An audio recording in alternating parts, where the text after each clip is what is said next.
put a smile on your face when you're moving from place to place. Good morning, good morning, morning, good morning, morning.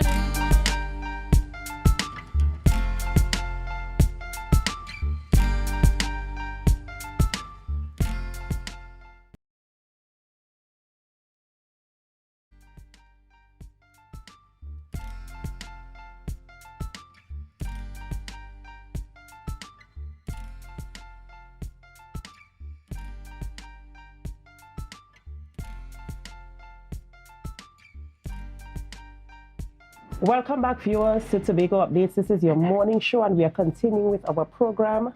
And our final interview, as we round up this morning's show, is with Miss Lisa Ghany. She's the honorary board member of the Down Syndrome Family Network, and Dr. Amy Paul Ward, who's a cross-trained social scientist.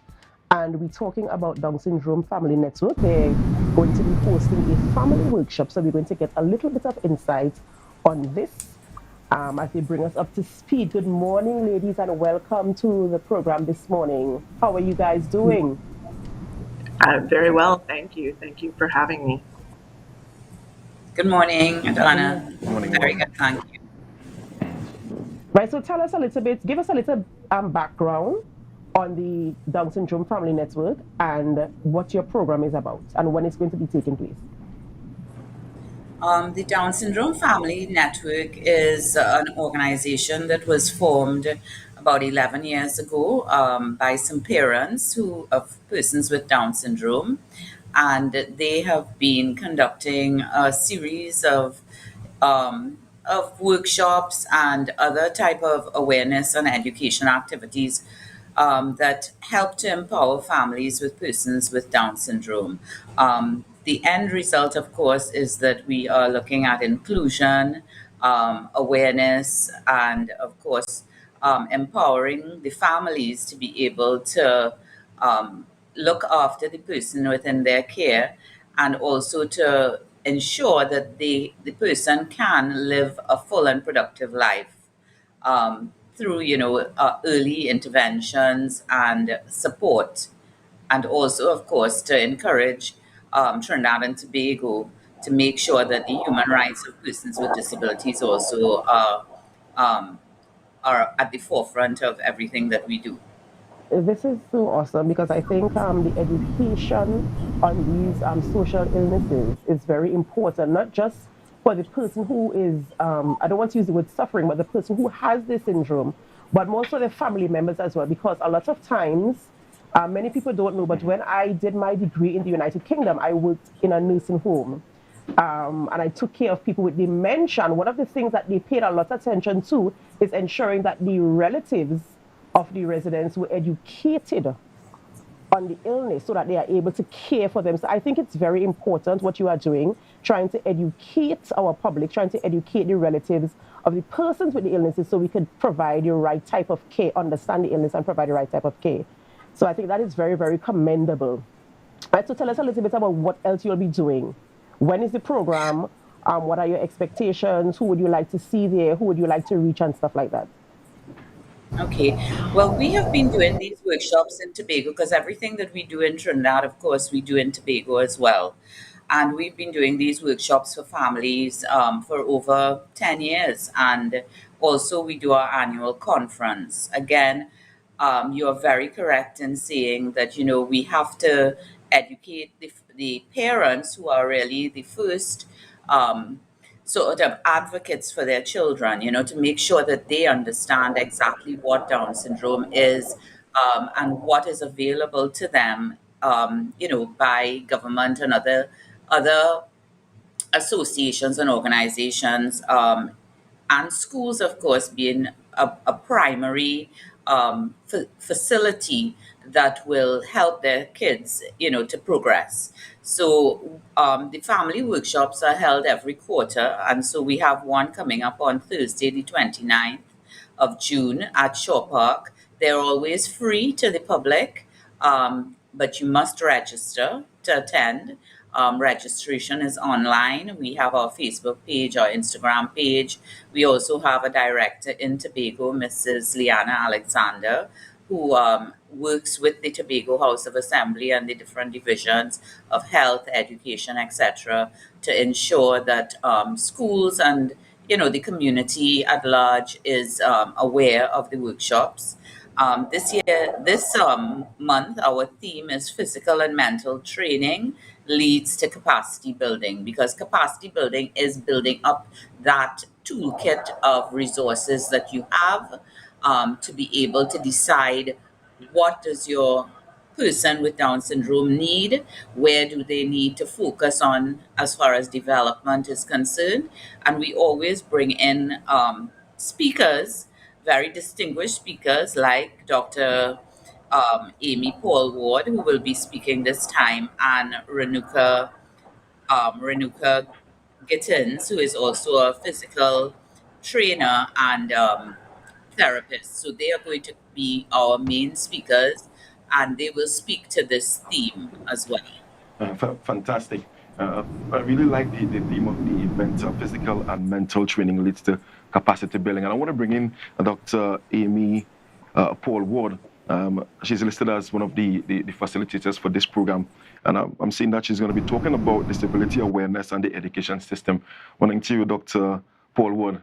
Tell us what can we expect on this particular topic. Okay, well, I think that one of the things that we definitely need to focus on both in Trinidad and Tobago is opportunities for redesigning the educational system. As an outside scholar who has been to Trinidad, this is my second visit to the countries, I've had an opportunity to bring an outside perspective to the different community-based organizations that I've been collaborating with.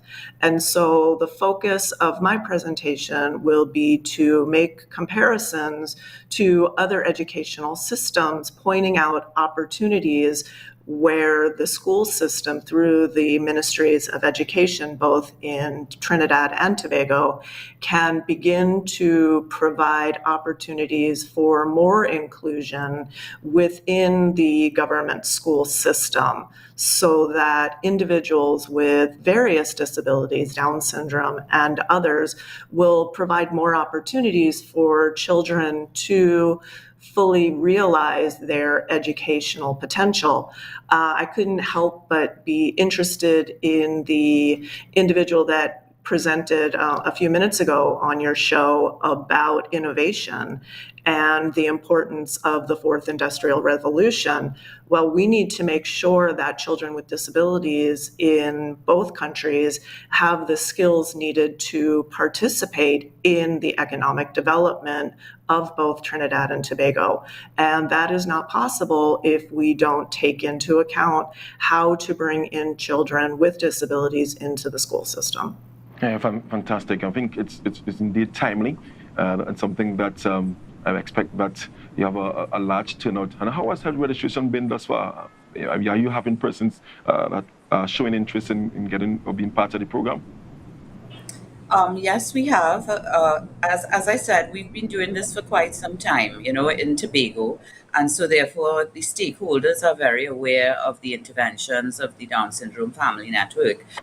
Usually these sessions would have between 80 and 100 persons, which sort of cross the spectrum of teachers, persons in education, in the health sector, and also, families, parents of persons with Down syndrome. And I think that what Dr. Amy said is extremely important. When we look at the range of persons living with disabilities now, and first we need to understand what disability your child has. Many people still have not had their children assessed, and therefore they live in, and I use the word most respectfully, in ignorance, because they don't want to find out. Sometimes they're afraid of the diagnosis, or they're ashamed. And we still have a lot of these taboos in Trinidad and Tobago. And, I think knowledge is power. And therefore, when we come to sessions like this and we become more informed, we're in a better position to assist that person to live a full life. It's not anymore about just taking care of the person and making sure that they're fed and bathed. It's really about empowerment.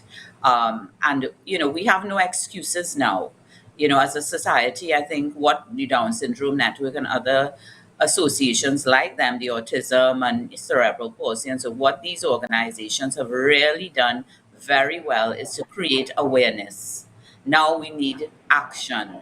And action is personal responsibility, and then support by the government to be able to, to make sure that it's equitable for all. That's right. And we really, really like the fact that you're very proactive about this and you're very passionate about it because, I mean, we want inclusion and we want everybody to be able to enjoy, a good standard of living. So thank you, ladies, so much for joining us on the program this morning and for sharing information on the workshop. Guys, it's happening on the 29th of June at Shaw Park Complex. So those of you who haven't registered yet, there's still time to do so. Guys, we are wrapping our show this morning. We had a beautiful time today. Marcus, of course, again, thank you so much for being here with us. This is family, this is indeed. home, right? And it has been a pleasure being with you guys this morning. And we are wrapping this morning. But before we go, we want you to know that Tobago Notes is up next, followed by GMT, and also follow us this evening on Amplier Channel 102 for the news at 6:30 p.m. Before we head out, we hand you over to Tobago Notes. Remember also to share the live, share the live, share the live.